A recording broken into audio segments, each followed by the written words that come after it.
السلام علیکم ناظرین حضرات، چینل کو ابھی سبسکرائب نہیں کیا ہے تو چینل کو سبسکرائب کر لیجئے، ساتھ میں بیل آئیکن ضرور دبا دیجئے تاکہ آنے والی ویڈیو کی نوٹیفیکیشن آپ کو ملتی رہے۔ السلام علیکم ورحمۃ اللہ وبرکاتہ۔ میرے پیارے آقا صلی اللہ تعالی علیہ وسلم کے پیارے دیوانوں، جس آیے کریمہ کی تلاوت کا میں نے شرف حاصل کیا،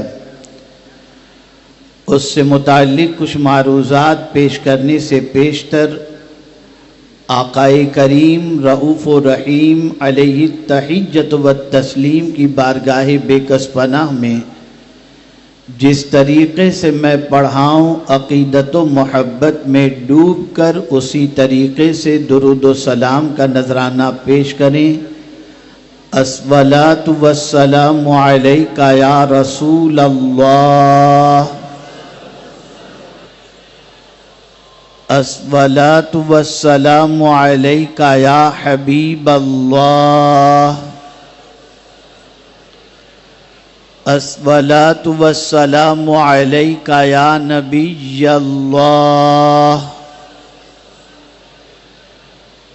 الصلاۃ والسلام علیک یا نور اللہ، وعلی آلک و اصحابک یا حبیب اللہ، صلی اللہ تعالی علیہ وسلم۔ ہم اور آپ ایک ایمان افروز خطاب حضور مفکر اسلام سے سماعت کر رہے تھے، اور یقیناً بہت ساروں کے دلوں کے اندر یہ جذبہ پیدا ہوا ہوگا کہ قرآن مقدس کی عظمت اور قرآن مقدس سے اپنے تعلق کو مضبوط سے مضبوط کرنے کی کوشش کریں۔ حضور مفکر اسلام سے پیشتر بھی رئیس المفسرین کا خطاب ہوا، کچھ مفید باتیں ان کی بھی آپ نے اور ہم نے سننے کی سعادت حاصل کی۔ اللہ رب العزت جل جلالہ سارے بزرگوں کے سائے کو ہم سب پر سلامت رکھے، بالخصوص ہمارے ان دونوں بزرگوں کا سایہ ہم سب پر سلامت رکھے، اور ان کے علمی فیضان اور فکری فیضان سے ہمیں مالا مال ہونے کی توفیق عطا فرمائے۔ میرے پیارے آقا صلی اللہ تعالی علیہ وسلم کے پیارے دیوانوں، دن بدن مسلمانوں کا تعلق اپنے دین سے کمزور ہوتا جا رہا ہے، اور دین ہی سے کمزور نہیں ہو رہا بلکہ اللہ سے بھی کمزور ہو رہا ہے، اور اللہ کے رسول صلی اللہ علیہ وسلم سے بھی تعلق کمزور ہوتا جا رہا ہے۔ آپ ذرا سوچیں، اللہ رب العزت جل جلالہ کو ماننے والا جو ہوتا ہے اس کا تعلق اپنے رب سے کیسا ہونا چاہیے؟ اللہ کے رسول صلی اللہ تعالی علیہ وسلم کو ماننے والے کا تعلق اپنے نبی سے کیسا ہونا چاہیے؟ کبھی ہم نے قرآن و حدیث کی روشنی میں اس کو جاننے کی کوشش نہیں کی، بلکہ آج چند پروپیگنڈے کی بنیاد پر وہ طبقہ جن کو اللہ عز و جل نے دنیاوی دولت سے اور دنیاوی علم سے مالا مال کیا ہے، الا ماشاء اللہ ان کے ذہن کے اندر یہ بات بیٹھتی جا رہی ہے کہ معاذ اللہ موجودہ دور کے اندر اگر پرسکون رہنا ہے، مال بھی بچانا ہے اور جان بھی بچانا ہے، تو اسلام سے اپنے رشتے کو کمزور کر دو، تم دنیا میں چین کی اپنی زندگی گزارو گے۔ اور ہم دیکھ رہے ہیں کالج اور یونیورسٹی میں پڑھنے والے طلبہ اپنے آپ کو مسلم شو کرنے کے اندر گلٹی فیل کرتے ہیں، اور اتنے دوسروں سے متاثر ہو جاتے ہیں کہ ان کے رنگ میں رنگنے کے بعد کھڑے ہو کر پیشاب کرنا، کھڑے ہو کر جانوروں کی طرح کھانا، اور اسی کے ساتھ ساتھ نہ نماز کے چھٹنے کی فکر، نہ کسی طریقے کی فکر، بلکہ بہت سارے تو ایسے ملیں گے کہ آپ جب ان کو دیکھیں گے تو گھروں میں تو کسی حد تک آنے کے بعد نماز کی پابندی یا یہ ساری چیزیں نظر آئیں گی، لیکن جہاں کچھ ایسے سیکولر لوگوں کے ساتھ وہ پہنچے اور ان کی سنگت نصیب ہوئی تو وہ اپنے آپ کو مسلمان شو کرنے کے اندر اور ظاہر کرنے کے اندر سے گلٹی اور شرمندگی محسوس کرتے ہیں اور اپنے آپ کو شو کرنے سے ڈرتے ہوئے نظر آتے ہیں۔ در حقیقت یہ کیفیت ایمان کے ختم ہونے کی ابتدا ہے۔ اگر کسی کے سینے میں یہ کیفیت پیدا ہو جاتی ہے اور دل میں یہ خیال پیدا ہو جائے تو یہ سمجھ لینا چاہیے کہ اس کا ایمان سکرات کے عالم میں ہے۔ اے رسول اعظم صلی اللہ تعالی علیہ وسلم کے پیارے دیوانوں، یہ کیفیت صرف دانشگاہوں میں، دنیاوی دانشگاہوں میں پڑھنے والے طلباء یا پروفیسرز یا انٹلیکچوئل کی پوزیشن نہیں ہے، اور نہ کارپوریٹ جگت سے تعلق رکھنے والوں کی پوزیشن ہے، بلکہ کبھی کبھی تو ایسا ہوتا ہے کہ اسلامی لبادہ پہنے ہوئے بہت سارے مسلمان بھی شکوک و شبہات کے شکار ہو جاتے ہیں اور ایک جملہ بڑا عجیب کہتے ہوئے نظر آتے ہیں، مولانا بھلائی کا زمانہ نہیں ہے۔ بڑی پیاری بات کسی مفکر نے اس کے جواب میں کہی ہے، بھلائی کا زمانہ تو ہمیشہ ہوتا ہے، لیکن اگر تم بھلائی کا صلہ انسان سے چاہتے ہو تب تم ٹھوکر کھا رہے ہو، اگر تم بھلائی کا صلہ اللہ سے چاہتے ہو تو کبھی بھلائی کرنے میں ہچکچاہٹ تمہیں پیدا نہیں ہوگی۔ اگر آج زمانے کے انسانوں کی زبان پر اچھائیوں کے حوالے سے یہ جملے مل رہے ہیں تو انسان نے اپنے کام کے صلے کو، عبادت کے صلے کو، اچھائی کے صلے کو انسان سے اس کا صلہ چاہنے کی تڑپ اس کے اندر پیدا ہوئی، نتیجتاً وہ یہ کہتا ہوا نظر آتا ہے۔ ورنہ جو قرآن اول روز سے یہ پیغام دے رہا ہو، وَفَعَلُوا الْخَيْرَ لَعَلَّكُمْ تُفْلِحُونَ، بھلائی کے کام کرو تاکہ اللہ تمہیں کامیابی عطا فرمائے، تو بھلا اللہ ایسے کام کا حکم کیسے عطا فرمائے گا جس کام کے کرنے کے بعد تمہاری آبرو محفوظ نہ رہے اور تمہیں کوئی صلہ بھی نہ ملے۔ اللہ عز و جل یہ چاہتا ہے کہ تم جب کوئی کام کرو، بھلائی کا کوئی کام کرو، نیکی کا کوئی کام کرو، تو کبھی یہ ذہن میں تمہارے نہیں آنا چاہیے کہ میرے کام کی قدر بھی ہو، میرے کام کی تعریف بھی ہو، میرے کام کو سراہا بھی جائے، نہیں، بلکہ اللہ عز و جل جانتا ہے کہ قوم کا مزاج کیا ہے، انسانوں کی سچویشن کیا ہے، انسانوں کی کیفیت کیا ہے۔ انسان کا حال تو یہ ہے، وَمَا قَدَرُ اللَّهَ حَقَّ قَدْرِهِ، انسانوں نے تو اپنے پیدا کرنے والے رب کی بھی جیسی قدر کرنی چاہیے ویسی قدر نہیں کی، لیکن بھلائی کرنے والے کی اگر کوئی دنیا قدر کرے یا نہ کرے، بھلائی چاہنے والے کی اگر کوئی سراہنا کرے یا نہ کرے، میرا مولا فرماتا ہے وَمَن تَتَوَّعَ خَيْرًا فَإِنَّ اللَّهَ شَاكِرٌ عَلِيمٌ، جو اللہ کی رضا کے لیے کوئی بھلائی کا کام کرتا ہے، اللہ قدر کرنے والا بھی ہے اور جاننے والا بھی ہے۔ سوچ بدل رہی ہے، افکار و نظریات بدل رہے ہیں، آہستہ آہستہ انسان دین کے کاموں کے سلسلے میں، اچھائیوں کے کاموں کے سلسلے میں، اور اسی کے ساتھ ساتھ اللہ رب العزت جل جلالہ اور اس کے رسول صلی اللہ علیہ وسلم کے تعلق کے سلسلے میں اپنی زندگی کو بہت دور لے جا رہا ہے، اللہ سے فاصلہ بڑھا رہا ہے، رسول اعظم سے فاصلہ بڑھا رہا ہے۔ نتیجتاً سچویشن یہ ہے کہ آج کا انسان بے قراری کی وادیوں کے اندر اپنی زندگی کے لمحات گزار رہا ہے۔ اس کی زندگی میں سب کچھ تو نظر آتا ہے، سکون نظر نہیں آتا، اطمینان نظر نہیں آتا، چین نظر نہیں آتا۔ میرے پیارے آقا صلی اللہ تعالی علیہ وسلم کے پیارے دیوانوں، آپ پوری دنیا کے انسانوں کی زندگی کا جائزہ لے کر کے دیکھیں، جن لوگوں نے تعلق باللہ کمزور کیا اور جن کا تعلق باللہ اور تعلق بالرسول کمزور ہوا، اللہ نے ان کی زندگی سے سکون چھین لیا، اور سب کچھ ہوتے ہوئے بھی ان کی زندگی میں سکون نہیں۔ لیکن جن کا تعلق باللہ مضبوط رہا اور تعلق بالرسول مضبوط رہا، اللہ تعالیٰ نے ان کو چٹائی پر سونے پر بھی سکون کی نیند عطا فرما دی اور دونوں جہاں کی بھلائیاں اور کامیابیاں اور اطمینان ان کے قدموں میں لا کر کے پروردگار نے رکھ دیا۔ اے رسول اعظم صلی اللہ تعالی علیہ وسلم کے دیوانوں، آج میں یہ چاہوں گا کہ آپ مختصر سے وقت کے اندر یہ سبق لے کر کے اٹھیں کہ آج کے بعد تعلق باللہ بھی مضبوط ہو، اللہ کے فرمان پر یقین بھی مضبوط ہو، اللہ کے رسول صلی اللہ علیہ وسلم کے فرمان پر یقین بھی مضبوط ہو۔ آئیے میں آپ کو سمجھاتا ہوا چلوں۔ قرآن کہتا ہے ایمان والوں سے، یا ایھا الذین آمنوا آمنوا باللہ ورسولہ، اے ایمان والو اللہ اور اس کے رسول پر ایمان لاؤ۔ یا اللہ، ایمان والوں ہی سے کہا جا رہا ہے کہ ایمان لاؤ، وجہ کیا ہے؟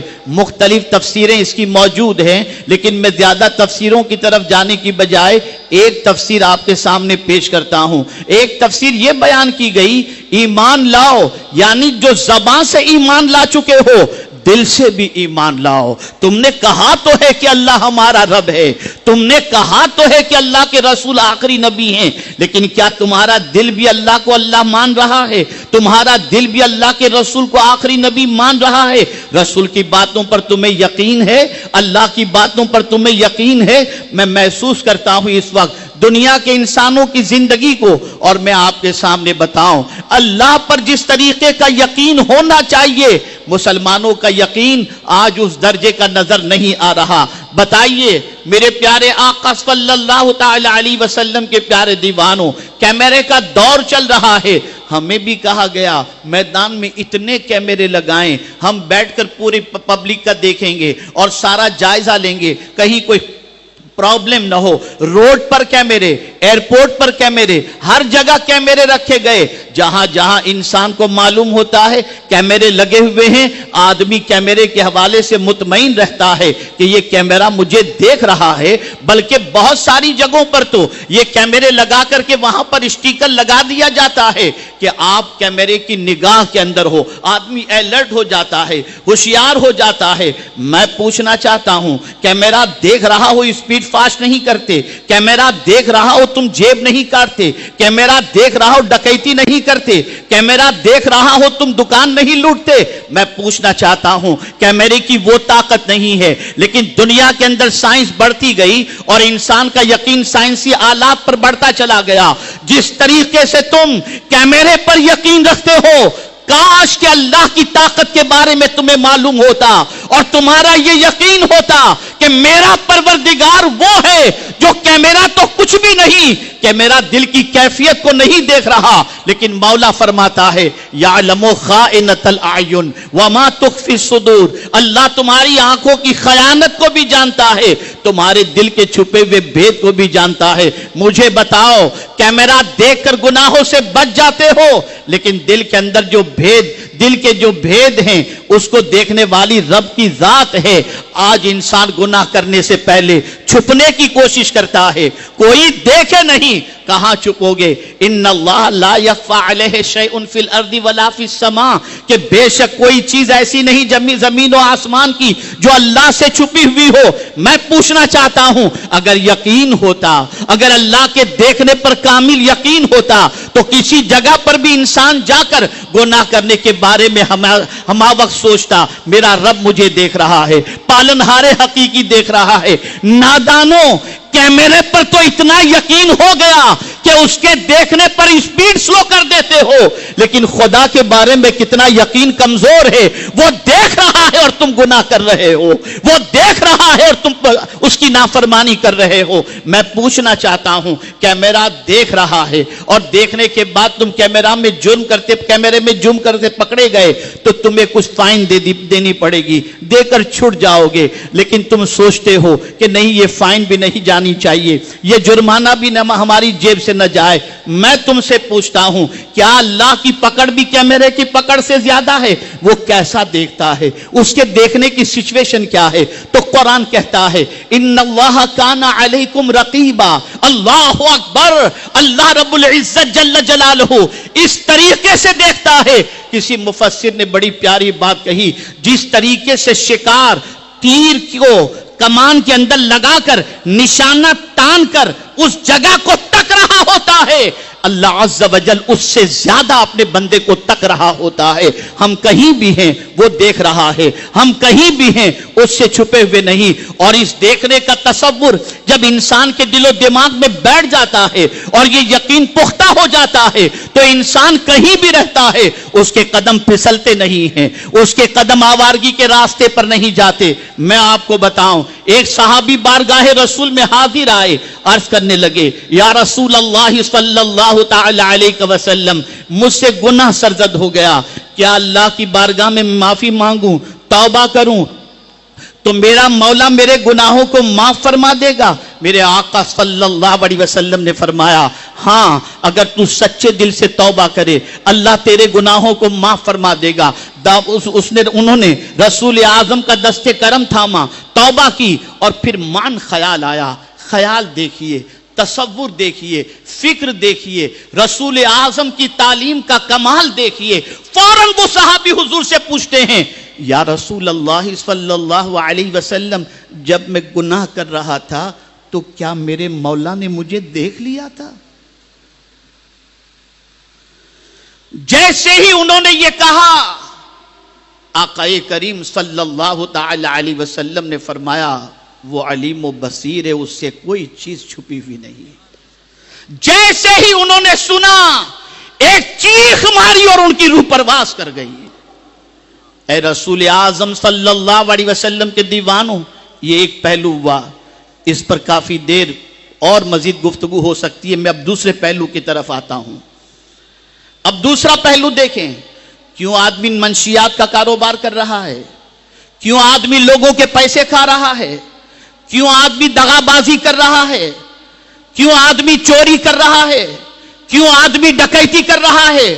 وجہ سب سے بڑی یہ ہے کہ اسے اپنے رب کے رزاق ہونے پر یقین نہیں ہے. اگر یہ یقین ہوتا کہ جس خدا نے مجھے پیدا کیا ہے اس نے پہلے ہی کہہ دیا ہے وَمَا مِن دَابَّةٍ فِي الْأَرْضِ إِلَّا عَلَى اللَّهِ رِزْقُهَا وَيَعْلَمُ مُسْتَقَرَّهَا وَمُسْتَوْدَعَهَا, تو یقیناً وہ بندہ کبھی ایسے راستے پر روزی تلاش کرنے کے لیے نہ نکلتا جو راستے غلط ہوں, ناجائز ہوں, کسی کا مال ہضم نہ کرتا. مجھے اس موقع پر سیدنا غوث الثقلین رضی اللہ المولا تبارک و تعالیٰ عنہ کا ایک قول یاد آ رہا ہے. اتنی جامعیت ہے اس قول کے اندر. غوث پاک فرماتے ہیں اے رزق کے لیے در بدر بھٹکنے والے, تو جتنا تیرے رزق کو تلاش نہیں کرتا اس سے زیادہ تیرا رزق تجھے تلاش کرتا ہے. میں پوچھنا چاہتا ہوں جس بندے کا اپنے رب پر یقین ہو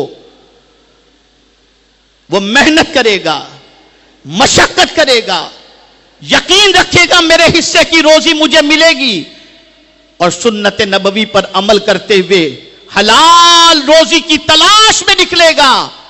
کوئی ایسا کاروبار اختیار نہیں کرے گا جو حرام ہو.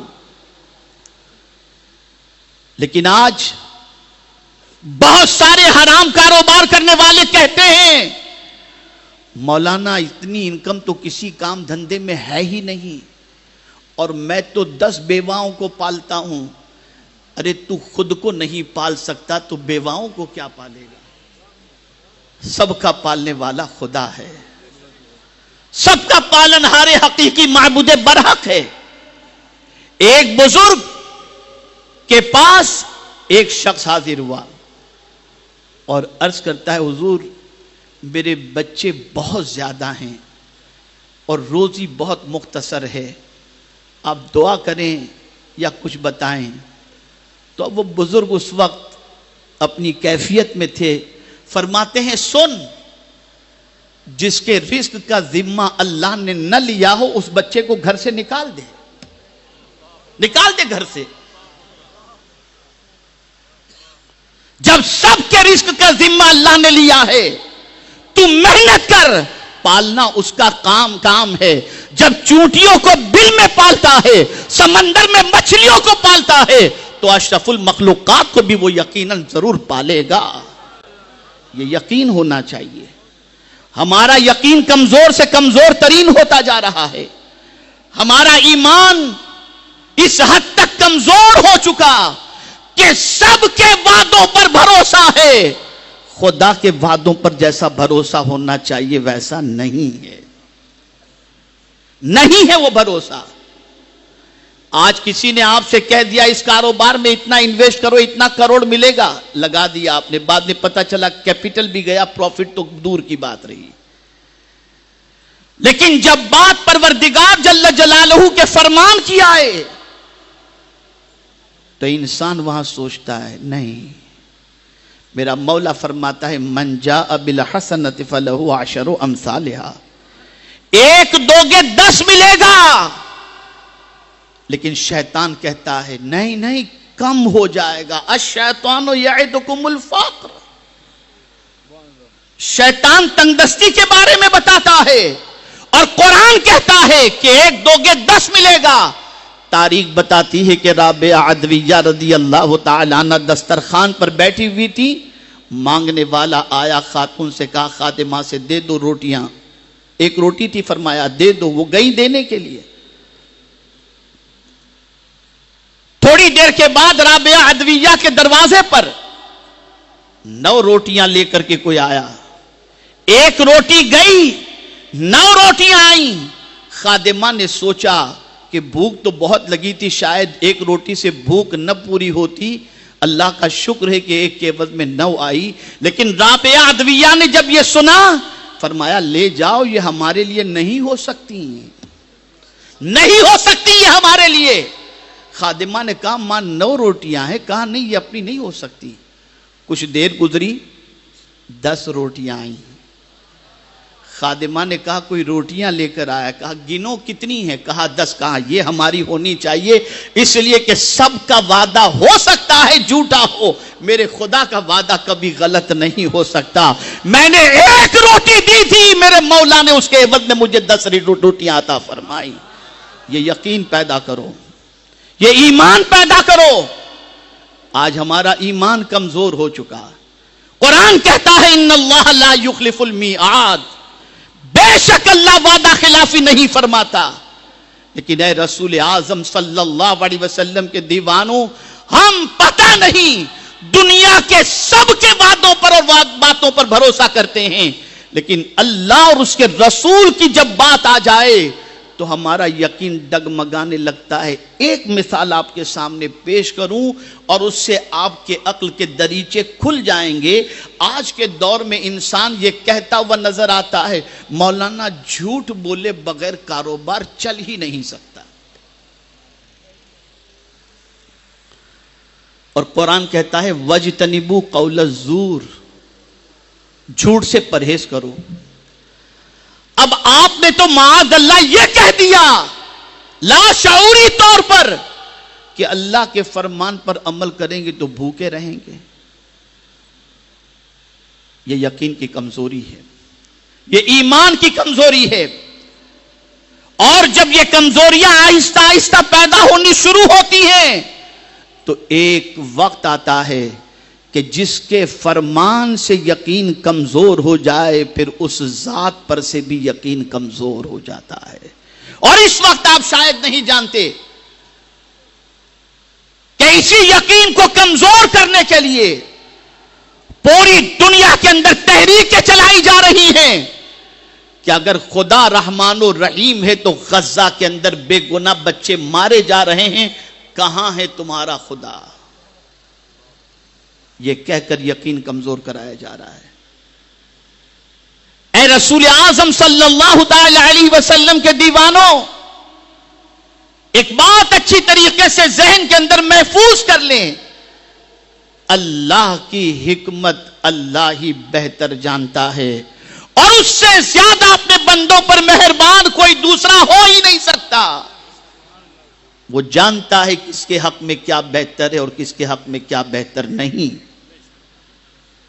ایک بندے مومن کو اس بات پر اپنا یقین پختہ کر لینا چاہیے کہ میرا رب جو کہتا ہے وہ حق ہے، اور اس کے فرمان کو میں دل و جان سے ماننے کے لیے تیار ہوں۔ اے رسول اعظم صلی اللہ تعالی علیہ وسلم کے دیوانوں، رسول اعظم صلی اللہ علیہ وسلم کی حیات طیبہ کے حوالے سے دیکھیں. بڑا آسان ہے یہ نعرہ لگانا کہ ہم غلام رسول ہیں, ہم عاشق رسول ہیں. یہ بڑی اچھی بات ہے. اللہ کرے کہ زبان سے نکلنے والے یہ نعرے حقیقت میں تبدیل ہو جائیں. لیکن کبھی میں آپ سے پوچھوں اور جواب طلب کروں تو آپ کا جواب کیا ہوگا؟ کیا حضور صلی اللہ علیہ وسلم کے فرمان پر بھی جیسا یقین ہونا چاہیے ویسا یقین ہے؟ لیکن جب تاریخ الٹ کر کے دیکھتا ہوں تو وہ لوگ جنہوں نے حضور کو ستایا تھا وہ بھی اتنا جانتے تھے کہ حضور جو کہہ دیتے ہیں وہ سچ ہی ہوا کرتا ہے. ان کا یقین تھا. ابو لہب کا بیٹا عتیبہ کے بارے میں سرکار صلی اللہ علیہ وسلم نے اللہ کی بارگاہ میں یہ عرض کر دیا تھا, مولا اس پر ایک کتا مسلط فرما دے. ابو لہب کو ڈر لگا اور وہ کہنے لگا کہ جو کچھ حضور نے کہا ہے ویسا ہو کر رہے گا. اس لیے جب ملک شام تجارت کا قافلہ لے کر جانے کا وقت آیا تو لوگوں کو کہتا ہے ذرا میرے بیٹے کو سنبھالنا, اس لیے کہ ایک کتے کے مسلط ہونے کی بات محمد صلی اللہ علیہ وسلم نے فرما دی ہے. گھیرے میں رکھتے تھے اور ہوا یہی. رات کے وقت ایک شیر آتا ہے, سب کے منہ سونگتا ہے اور پھر اس کے بعد اس کا منہ سونگتا ہے, اسے اٹھا کر لے جاتا ہے اور پھاڑ کھاتا ہے. اللہ اکبر. ابو لہب بھی جانتا تھا کہ حضور جو فرماتے ہیں وہ حق ہوا کرتا ہے. اسے بھی حضور کی باتوں پر یقین تھا. اس اعتبار کا تعصب کی بنیاد پر اس نے بھلے اسلام قبول نہیں کیا لیکن بات سچی ہونے کے سلسلے میں اس کو بھی یہ یقین تھا. اور اسی لیے آج جس ایمان کی ہمارے اندر ضرورت ہے اس ایمان کے حوالے سے قرآن ہمیں تقاضا کرتا ہے وَإِذَا قِيلَ لَهُمْ آمِنُوا كَمَا آمَنَ النَّاسِ. جیسا کہ جب کہا گیا لوگوں سے ان کی طرح ایمان لاؤ, کن کی طرح؟ صحابہ کے ایمان کی طرح. کیسا تھا صحابہ کا ایمان؟ ایک واقعہ سنیں. سرکار صلی اللہ علیہ وسلم معراج سے تشریف لاتے ہیں, سفر معراج سے, اور کہتے ہیں کہ رات کے مختصر سے حصے میں مسجد حرام سے مسجد اقصی اور ساتوں آسمانوں کی میں نے سیر کی. تو ظاہر سی بات ہے کہ گولڈن چانس مل گیا لوگوں کو اس بات کے انکار کروانے کا اور ٹھکرانے کا اور دوسروں کو ماننے والوں کو ورغلانے کا. سب سے پہلے صدیق اکبر کے پاس پہنچے. ابو بکر تم پڑھے لکھے ہو, آج بھی جو جاتے ہیں ورغلانے کے لیے وہ سامنے والے سے ایسے ہی کہتے ہیں آپ تو سمجھدار ہو, آپ تو صاحب عقل ہو, آپ تو پڑھے لکھے ہو. ایسے ان لوگوں نے جا کر کے صدیق اکبر سے کہا کیا بات ہے؟ کہا تمہیں معلوم ہے تمہارے دوست نے آج کیا دعویٰ کیا؟ کہا کیا دعویٰ کیا؟ کہا انہوں نے کہا کہ رات کے مختصر سے حصے میں مسجد حرام سے مسجد اقصی اور پھر ساتوں آسمانوں کی انہوں نے سیر کی. کیا یہ ماننے والی بات ہے؟ مسکرائے صدیق اکبر. اب ایمان دیکھیے. پوچھتے ہیں کیا میرے محبوب نے کہا ہے؟ کہا ہاں. کہا یہ تو کچھ بھی نہیں ہے. اگر اس سے بھی کوئی بڑی بات کہیں تو ابو بکر کہنے کو تیار ہے جو کچھ حضور نے فرمایا وہ سچ فرمایا ہے. یہ ایمان ہے. بس ایک واقعہ میں نے تھوڑا سا اشارہ دے دیا, اب اس اشارے کے اعتبار سے اپنے ایمان کو ہم نے ٹٹولنا ہے. جب قرآن پڑھو, جب مصطفیٰ جان رحمت صلی اللہ علیہ وسلم کی حدیث پڑھو, شک کو دل میں آنے مت دو, یقین کر لو کہ جو کچھ کہا گیا وہ سچ ہے اور ویسا ہی ہوگا جیسا اللہ نے کہا اور اس کے رسول نے فرمایا ہے. یہ یقین مضبوط کر لو. یہ یقین اعلیٰ حضرت کو بھی حاصل تھا, اعلیٰ حضرت کو بھی. ہم یوں ہی امام عشق و محبت پر اپنی جان نہیں چھڑکتے. ان کا ایمان اتنا پختہ تھا جس کی کوئی انتہا نہیں. بحری جہاز میں سفر کر رہے ہیں, سمندر میں طغیانی آتی ہے اور کشتی ہچکولے کھانے لگتی ہے. سب نے کفن نکال لیے کہ اب ڈوبے گی کشتی, اب جہاز ڈوبے گا, اب ڈوبے گا, تب ڈوبے گا. لیکن امام احمد رضا آرام سے بیٹھے ہوئے ہیں. پوچھنے والے نے پوچھا آپ کو ڈر نہیں لگتا؟ دیکھیے تو صحیح ہماری کشتی کی، ہمارے جہاز کی پوزیشن کیا ہے. طوفان میں ہمارا جہاز آ چکا ہے، بچنے کے بظاہر کوئی آثار نظر نہیں آ رہے، لیکن آپ کے چہرے پر اطمینان نظر آ رہا ہے. آپ کو ڈر نہیں لگ رہا؟ اعلی حضرت جواب میں فرماتے سن لو، یہ جہاز کنارے پر لگ کر کے رہے گا. اس جہاز کو یہ سمندر کا طوفان نہیں ڈبا سکتا، اس لیے کہ مدینے کے تاجدار نے فرمایا ہے جو سفر کی دعا، سواری کی دعا پڑھ لے وہ سواری کبھی ڈوب نہیں سکتی. اور میں جب سوار ہوا تھا وہ دعا میں نے پڑھ لی تھی، مجھے یقین ہے کہ یہ جہاز ڈوبنے والا نہیں. تھوڑی دیر کے بعد طوفان تھم جاتا ہے اور پھر یہ جہاز کنارے پہ لگ جاتا ہے. یہ یقین پیدا کرو، یہ یقین پیدا کرو. آج شک پیدا کیا جا رہا ہے، آج تردد پیدا کیا جا رہا ہے، ڈاؤٹ پیدا کیا جا رہا ہے. ہم اندر سے کھوکھلے ہو چکے ہیں، ایک دم کھوکھلے ہو چکے ہیں. صرف زبانی ایمان ہماری زبان پر رہ گیا ہے. اندر سے ہم اللہ کے رسول کے ماننے والے ہونے کے باوجود جیسا یقین ہونا چاہیے ویسے یقین کے اندر کمزوری آ گئی. یہ یقین پیدا کرو. یقین پیدا کیسے ہوگا؟ 4 چیزوں سے. یقین پیدا کیسے ہوگا؟ 4 چیزوں سے. صاحب ایمان اور صاحب یقین کی صحبت اختیار کرو. ایسے علماء اور مشائخ کی صحبت اختیار کرو جن کی زندگی کے اندر اطمینان اور جن کی زندگی کے اندر ایمان اور یقین موجود ہو. دوسری چیز اللہ کی نشانیوں پر غور کرو. تیسری چیز عمل میں جد و جہد کرو. اور چوتھی چیز قرآن سے اپنے تعلق کو مضبوط کرو. انشاءاللہ یقین کی دولت نصیب ہو جائے گی. اب آخری بات عرض کر کے گفتگو ختم کر دوں. سچویشن کو پیش نظر رکھتے ہوئے میں نے یہ بات عرض کرنا مناسب سمجھا. بہت سارے غم ستا رہے ہیں ہمیں. آج کا یہ غم وہ پریشانی وہ فکر. حضرت فقیہ ابو اللیث سمرقندی رحمت اللہ تعالی علیہ نے فرمایا اچھے غم 3 ہیں. غم بھی اچھے ہوتے ہیں، فکر بھی اچھی ہوتی ہے. 3 فکریں اور 3 غم بہت اچھے ہیں. ہر انسان کو چاہیے کہ ہمیشہ اس غم و فکر کے اندر رہے کہ کہیں آخری وقت میرا ایمان سلب نہ ہو جائے. اپنے ایمان کے بارے میں فکر کرتا رہے اور اس غم کے اندر گرفتار ہو کہ کہیں آخری وقت میرا ایمان سلب نہ ہو جائے. دوسرا غم اور دوسری فکر فقیہ ابو اللیث سمرقندی رحمت اللہ تعالی علیہ فرماتے ہیں کہ احکام الہی کی پابندی نہ ہونے کا غم کہ اللہ ایسی میری کیفیت نہ بن جائے کہ تیرے حکم پر عمل کرنا میرے لیے دشوار ہو جائے، اور پروردگار میں ایسے ماحول میں نہ گھر جاؤں کہ تیرے احکام کی بجا آوری مجھ سے نہ ہو سکے. بس اللہ عز و جل کی بارگاہ میں اس غم کو پیش کرو اور ہمیشہ دعا کرو اے اللہ زندگی کی آخری سانس تک ہم تیرے احکام کی بجا آوری اور تیرے احکام کو بجا لاتے رہیں.